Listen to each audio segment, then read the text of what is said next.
whatever you do, you have to do your best every single time. You have to respect everybody coming into your life.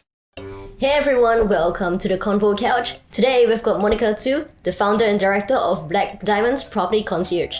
Thank you for coming on today, Monika. Thank you so much for having me. Started in Melbourne. Yeah. So in Melbourne, I did all kinds of jobs like restaurant, babysit, selling cosmetics, selling insurance, and everything. Okay. So then I came to Sydney in 1992. So that's where I found a job in a computer shop, right? And on the weekends, I work like 7 days a week and start selling like floppy disks. I think you must have read that one. Yeah. In the computer markets. Right, okay. And for many years. But that's actually built me up to understand, about people, language, and also a lot of basic skills, because I'd never been really in sales. I was like a government official, like I was in China, right? You come here, you start from beginning. It was, pretty good time and pretty hard working time. It's great memories.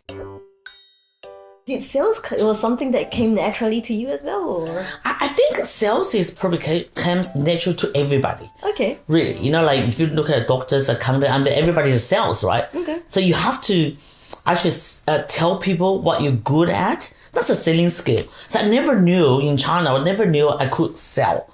But when I pick up that job, I thought, I think one of the things I know, I think is if you got no choices, you just have to discover your talent you never really realized you have. So when I come to this country without the language, I never knew I can work in a restaurant. But I quit my job. I was not very good at that. Oh, is it? Okay. And when I started selling like insurance and the cosmetics, I thought, wow, I could sell. Okay. And since I never looked back, right? Now I'm still probably the best salesperson I think I can be. Yeah. Yes, you probably sell like the biggest items now. So like, from like $2 like a floppy disks to like a $20 million houses. And it's the same skill. When I came to Sydney in 1992, I couldn't get a job anywhere. I tried to apply for like as a shop assistant, and they said no. And I tried to apply for a receptionist at some of the, one of the council. They said no. I just couldn't get a job. So I knew a friend I met back in China many years ago, and he was running a company. They're selling floppy disks. I said, look, is there any chance I can get a job from you? I said, yeah, I think, I just do you a favor. I went and worked with him. And actually, I could sell. And I didn't know nothing about floppy disks, right? So if you're sales, you almost can sell everything. I worked with him for some time, but obviously, because, the company is really small. It's only one person. And I couldn't get enough, right? From Monday to Fridays. I said, what about if I took some of your stock and sell it on the weekends? So selling on the weekends become like a phenomenal, but I had only one product. So I have to borrow from different shops, right? So I had to borrow from these shops called, at the time they called themselves like Aroma Computers at the Surrey Hills. Surrey Hills in Sydney, it's a little corner shop there. Okay. I have to borrow some of the, like consumer goods like keyboards, mouse, because if you go on the weekend, you're just only selling one product. So it's boring. If people don't buy, they don't buy. So I did so well. I was like, okay, let me sell like keyboards, mouse, and copy holders. Yeah. I did really well with this company, right? And so the floppy disk company closed down. I asked for this guy. His name is Hong. I said, yeah, Hong, I borrowed so much stock from you. I don't have a job from Monday to Friday. Do you mind if I come and work for you? And he said, okay, that seems like you're good sales. And I got a job from this guy. I eventually married him. But anyway, right. Okay. Yeah. So, I worked Monday to Friday in his job, and weekend we're still selling at the market. The company doing really well. And one stage, I was like 36 at the time. He was single. And, this is really funny. He said, Monika, you come and work for me. I pay you like $300 a week. Okay. But anything you sell, I give you 10% of the commission. Okay. So I ended up like making a first commission of $4,000 That's nice. in a month. Yeah. And he said, you know what, let's keep the money in the company, let's get married. And that's how I got married with this guy for about 12 years. Wow. Yeah. Okay. And we grew that company from a corner shop to international company. I will have office in New Zealand, Hong Kong, China, and this is a multi-million dollar company. So I'm still a partner in the company. But no, because my relationship based with my ex-husband is probably from the business. So we didn't have time to talk about love, spiritual, and the rest. Everything is about business. That's why we did really, really well. And 12 years later, I think maybe myself, instead of business, I want to grow a little bit differently. So we kind of like grow apart. But our foundation is still there in business. I thought, oh my God, maybe we're not best couple in terms of marriage, but we can be a business partner, right? So since today, so we've been divorced for about over 12 years now, but we're still like very close in terms of business. I came from China. I've never been like corporate trained. I've never been really, I'm just a salesperson. You give me a product, I sell. But I really don't understand in terms of management. And me and my ex-husband, we're running a family business. So everything is he's an amazing operator, but I'm best in sales. So I think it's we're golden couple or golden partners in terms of business, right? So everything is in here. So we didn't have a system, but we did use like MYOB, but I know nothing about that. And we're just like, everything is more like a family business.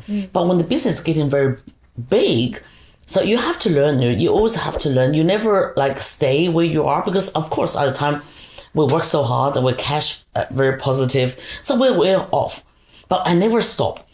But when company turns from a family business to a corporation, that's a lot of challenge for me as well to learn. So that's how I employ a corporate tiger. Like somebody from other companies. I actually employed somebody from Panasonic at the time to come and help us to grow the business. Yeah, you always have to learn. Yeah, I was a bit struggling of learning and corporate. I'm more like a street smart, right? Yeah. And learning corporate, management operations is really a big challenge for me. Did you say you have a lot of influences growing up in China? Like, were your parents also like running their own businesses? Or? No, my parents, I think, people could ask, it must be in your gene, right? I think probably my grandfather. Okay. So my grandfather was a true entrepreneur. I say was one of the wealthiest, most successful businessmen in our province. If we're talking about province, in China, it's big, right? Yeah. He was very famous, and probably not in my mom's, generation. My mom's generation is it's a lost generation because it's Cultural Revolution and communists took over. I think they're a bit lost. It's not, nobody's in business, right? But my dad was a teacher. My mom is more working for like a school teacher as well. And no, nothing in business. But in my grandfather, yes, he was a businessman. Must be from him. Okay, so grateful. It's from the genes, from the grandfather. Must be in the genes. And then right? You're just like a bit of a natural salesperson, right. So good at sales. Which part of China did you come from? I come from Guizhou. Okay. So Guizhou province is nobody knows where is that. It's southwest of China. So you must know Sichuan, right? Spicy food. Yes. And it must be Yunnan, with the beautiful stone. What is it? Stone valley, stone forest. Yeah. Like beautiful place. And Guizhou is very famous for Maotai. If you drink, Maotai, the very strong alcohol is actually a very famous drink. So that's where I came from. Did you grow up with Maotai? I grew up, I didn't. When I grew up, I was very poor, so we didn't have Maotai. Okay. Maotai, you're talking about I don't know, $600-700 US a bottle or something.